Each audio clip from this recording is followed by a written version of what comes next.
বাংলাদেশে অন্তর্বর্তী সরকার ইউনূস সরকারে বিদ্বেষের বিষ, ছাড় পাচ্ছেন না হিন্দু মহিলারা। খাগড়াছড়ি ঘটনা সামনে আনবো, সেখানে সনাতন জাগরণ মঞ্চের নেতা প্রান্ত দাসের মাকে বাড়িতে ঢুকে খুন করা হয়েছে। বছর 50-এর চুমকি রানী দাস, তাকে বাড়িতে ঢুকে নৃশংসভাবে কোপানো হয়েছে।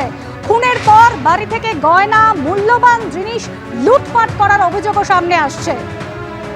একের পর এক হিন্দু বাড়িতে যেরকম ভাঙচুর চালানো হচ্ছে, হিন্দুরা আক্রান্ত হচ্ছেন, সন্ন্যাসী, অধ্যাপক থেকে শুরু করে সাংবাদিক কেউ রেহাই পাচ্ছেন না। হিন্দু মহিলারাও তারাও ছাড় পাচ্ছেন না। খাগড়াছড়ি, সেখানে সনাতন জাগরণ মঞ্চের নেতা প্রান্ত দাসের মাকে বাড়িতে ঢুকে নৃশংসভাবে খুন করা হয়েছে।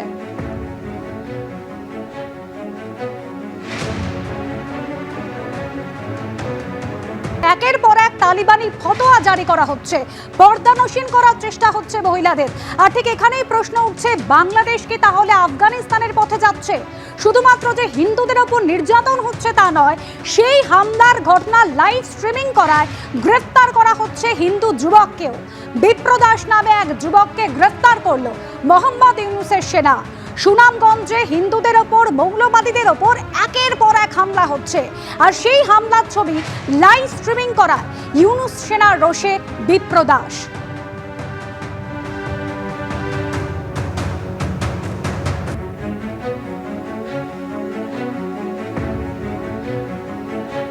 বাংলাদেশ সেনার হাতে গ্রেপ্তার বিপ্রদাস। তার অপরাধ, তিনি যেভাবে সুনামগঞ্জে হিন্দুদের বাড়ি ভাঙচুর করা হয়েছে, আগুন জ্বালিয়ে দেওয়া হয়েছে, তাকে গ্রেপ্তার করা হয়েছে।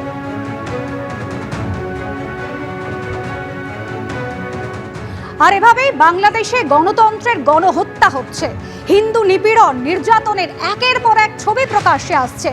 সুনামগঞ্জে যেরকম একের পর এক হিন্দুদের বাড়ি, দোকান ভাঙচুর করা হচ্ছে, অন্ততপক্ষে 2টি মন্দিরে ভাঙচুর করা হয়েছে, লুটপাট চালানো হয়েছে। দোয়ারা বাজার থানা এলাকা, সেখানে মঙ্গলার গাঁও গ্রামেও আক্রান্ত হিন্দুরা। একেবারে বেছে বেছে হিন্দুদের বাড়ি ঘরদোর ভাঙচুর করা হচ্ছে, আগুন জ্বালিয়ে দেওয়া হচ্ছে, জমির ফসল কেটে নিয়ে যাওয়া হচ্ছে। একই সঙ্গে পঞ্চগড় জেলা, বোদা উপজেলা সেখানেও মন্দিরে ভাঙচুরের খবর সামনে এসেছে। আর বাংলাদেশ পুলিশ, বাংলাদেশ সেনা নিশ্চুপ, নির্বিকার, নীরব দর্শক।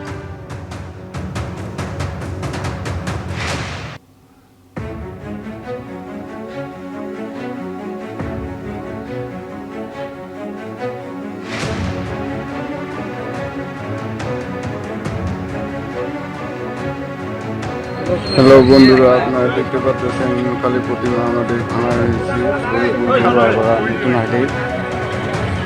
ইতিমধ্যে প্রশাসনের গাড়ি আসছে, দেখেন।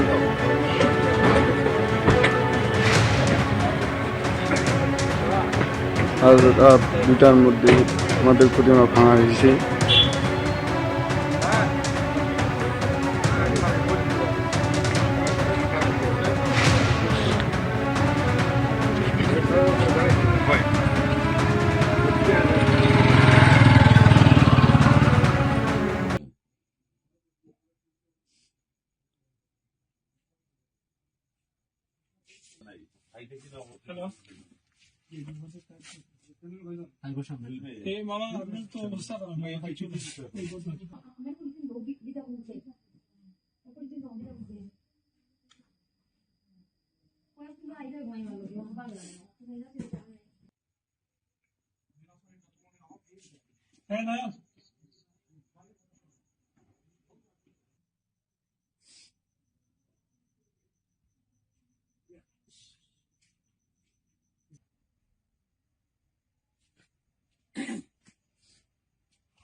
ওটা করার পরীক্ষা তা হোক।